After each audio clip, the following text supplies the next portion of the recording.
The secret of getting ahead is getting started. So let's move ahead with new topic, new thoughts and with renewed energy. Class 10, so far we have done literature portion. Okay. In my previous videos, we have completed many chapters of literature, Shakespeare and treasure trove.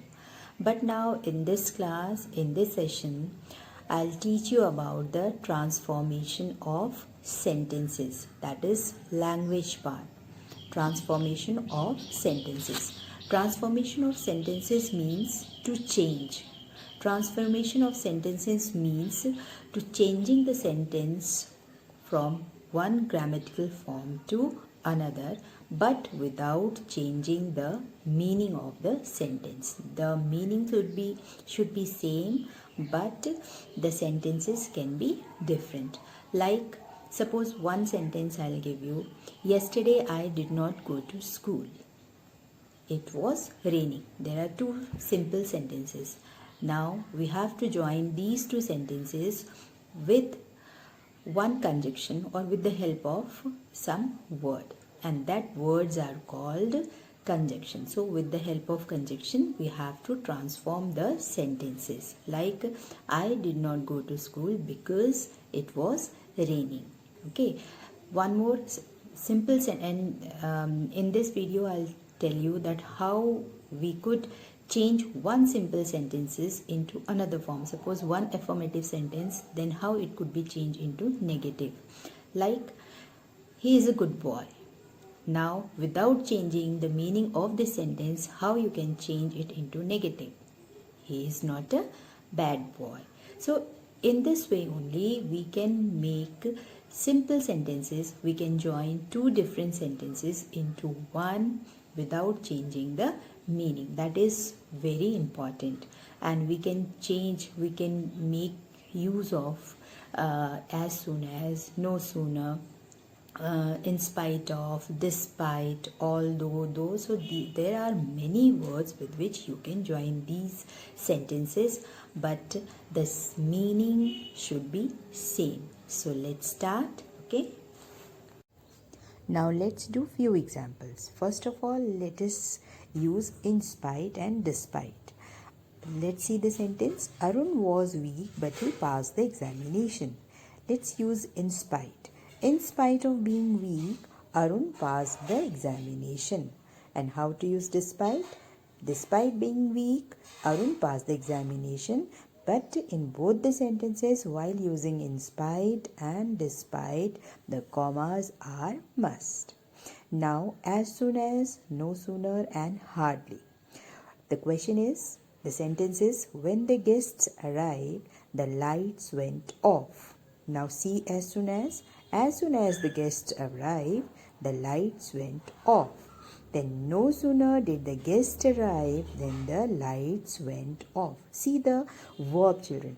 This is in past tense. So when we use no sooner, it will come did and take the first form of the verb, and then no sooner will always be followed with then. When we use no sooner, then is must. Now using of hardly. Hardly had the guests arrived when the lights went off. This is, we are using with hardly, we use had and third form of verb, that is arrived, and it is always followed with when, with the use of hardly. Now come to unless. So if you do not confess your guilt, you will be punished. Now see the meaning, how to use unless. Unless you confess your guilt, you will be punished. While joining the sentence with unless, the comma is must. Now begin with although and notwithstanding. See the sentence. He is hardworking, yet he earns little. Although he is hardworking, comma, he earns little.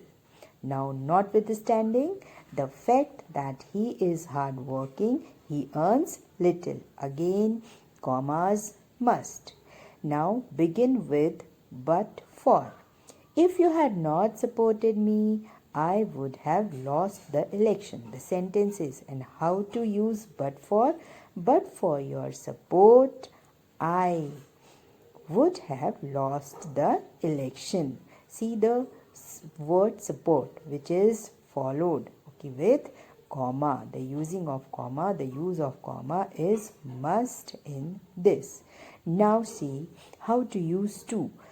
Using of TOO makes the sentence negative. He is so old that he cannot walk. Now while using to, he is too old to walk. Second sentence, the girl is so beautiful that she is admired by all. The girl is too beautiful not to be admired by all. When we use to, it means we must balance it with the using of not. Okay, so with the using of so, not is negative sentence is not required, but when we use to, then it must be followed with not. We can make it negative sentences. The girl is too beautiful not to be admired by all. Now begin with not only but also. Okay, when we have two qualities, then how to write? John is wise and industrious. So not only is John wise but also industrious. Next is using of besides. Besides being wise, this sentence can also be used like that, also be said like that, comma, John is wise. Next is in the event of and owing to. She could not attend the meeting as she was sick. The sentences.